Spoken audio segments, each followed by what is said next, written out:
बिस्मिल्लाहिर्रहमानिर्रहीम।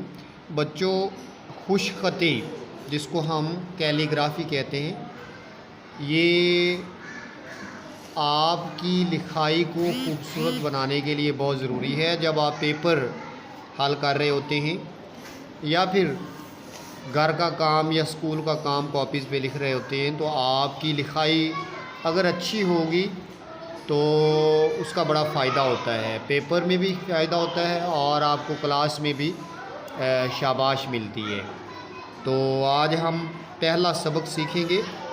आप लोग देखें कि कटे हुए मार्कर के साथ लिखना हो या फिर निब वाले पेन के साथ या कच्ची पेंसिल के साथ, तो इन चीज़ों का अगर ख़्याल रखेंगे ना तो लिखाई बहुत अच्छी हो जाएगी।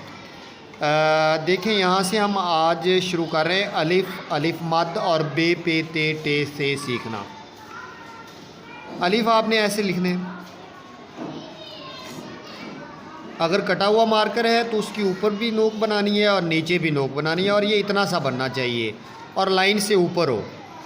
ठीक है, लाइन से बस इसकी नीचे वाली नोक जो है वो लाइन को टच कर रही हो।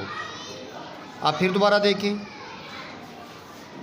ये अब मद बनानी है। मद का ये वाला हिस्सा जो है ऐसे बनाना है और मार्कर उठाकर थोड़ा सा ये ऐसे कर देना है। अब बे कैसे बनानी है? बे का ये वाला हिस्सा जो है ऐसे होता है, थोड़ा बारीक भी होता है, और जब लाइन के ऊपर आ जाए तो आपने पूरा मार्कर लगाना है और फिर यहाँ पे रोककर इसको ऐसे सीधा करना है। बे को दोबारा देखें, ये ऐसे, और ये हिस्सा बिल्कुल सीधा है ऐसे। आप देख रहे हैं कि ये हिस्सा थोड़ा सा टेढ़ा है, तिरछा, और ये जो लाइन है ये बिल्कुल सीधी है। फिर दोबारा देखें,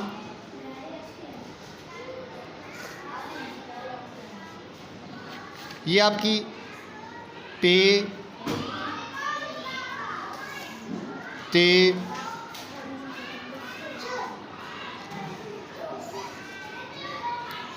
टे से। अब हम कच्ची पेंसिल के साथ लिखते हैं ये वाले और कच्ची पेंसिल के साथ भी इन चीज़ों का ख्याल रखना है। अलिफ, अलिफ मद, बे का ये वाला हिस्सा थोड़ा सा तिरछा और ये वाला हिस्सा सीधा।